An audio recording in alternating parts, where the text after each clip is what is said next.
चिंता वाढवणारी बातमी आहे, कारण 2023 मध्ये सासरच्या जाचाला कंटाळून महाराष्ट्रातील 2373 महिलांनी आत्महत्या केली आहे। राष्ट्रीय क्राइम रेकॉर्ड ब्युरोच्या 2023च्या अहवालातून ही बाब स्पष्ट आहे। राज्याच्या पर्यावरण मंत्री पंकजा मुंडे यांचे पीए अनंत गरजे यांच्या पत्नी डॉक्टर गौरी पालवे यांनी आत्महत्या केल्यामुळे नवरा आणि सासरच्यांकडून सुनांचा जो छळ होतोय तो मुद्दा पुन्हा एकदा ऐरणीवर येताना दिसतोय।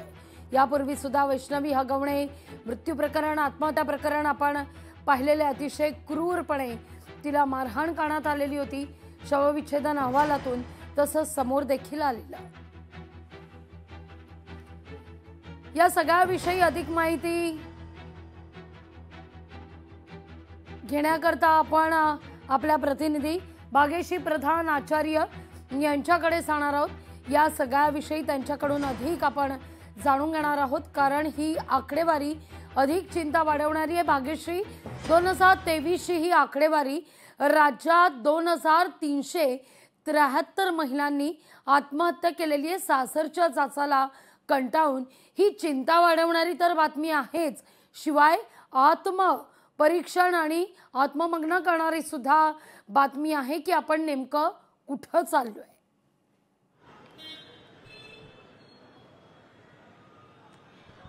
नक्कीच लाघवी, आपण जर बघितलं तर अनंत गरजेचं प्रकरण समोर आल्यानंतर आता एक आकडेवारी जी आहे ती समोर आली आहे। ही आकडेवारी खरंच धक्कादायक अशी आहे।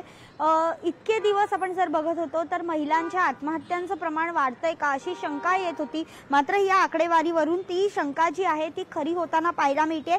साधारण देशामध्ये जर बघितलं तर 24,000च्या वर महिलांनी आत्महत्येचा पर्याय निवडलेला आहे, तर राज्यामध्ये 2,000च्या वर महिलांनी हा पर्याय निवडल्याचं पाहायला मिळतंय। आणि याचं महत्त्वाचं कारण जे आहे ते असं सांगितलं जातंय की एकतर पुरुषांचे विवाह बाह्य संबंध असतं लग्नानंतर, आणि या व्यतिरिक्त दुसरं सांगितलं जातंय की सासू सासऱ्यांकडनं सासरच्यांकडनं होणारा छळ।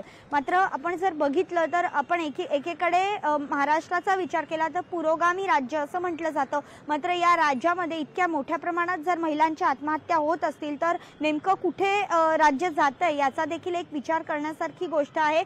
सुरुवातीला जर आपण बघितलं तर वैष्णवी हगवणे प्रकरण असेल, त्यानंतर आत्ताच अनंत गरजे यांच्या पत्नीचं म्हणजेच गौरी पालवे गरजे यांचं प्रकरण असेल, त्याच्यानंतर अशी अनेक प्रकरणं जी आहेत ती सातत्याने समोर येतात। यातली काही प्रकरणं खरं तर केवळ नुसती समोरच येतात, मात्र या व्यतिरिक्त देखील महिलांच्या छळामध्ये देखील वाढ झाल्याची दाट शक्यता यामुळे वर्तवली जाऊ शकते। याचं कारण जर आपण बघितलं तर जव्हार आणि मोखाडा या साईडला देखील महिलांचे लहान वयातच लग्न केली जातात आणि त्यानंतर त्या महिलांना दलालाच्या पद्धतीने आई वडिलांकडनं विकत घेतो, मुलींची लग्न लावून देतो, पुन्हा मुलीला वापरून त्यानंतर पुन्हा ते त्याच ठिकाणी आदिवासी पाड्यामध्ये त्यांना आणून सोडलं जातं। असे विविध प्रकार जे आहेत महिलांच्या छळांचे ते पाहायला मिळतात। त्यामुळे आत्ता केवळ ही आत्महत्येची आकडेवारी आलेली आहे, मात्र या व्यतिरिक्त देखील अनेक प्रकरणांमध्ये महिलांचा छळ होत असल्याची आकडेवारी देखील लवकरच समोर येईल अशी अपेक्षा आहे। मात्र आता या क्षणी जी आकडेवारी आत्महत्येची समोर आली आहे ती निश्चितच चिंता वाढवणारी आहे। आणि अत्यंत मनाला विषण्ण करणारी दिलेला एकूणच सविस्तर माहिती करता। लोकशाही मराठी ऐका, पहा, जागरूक रहा।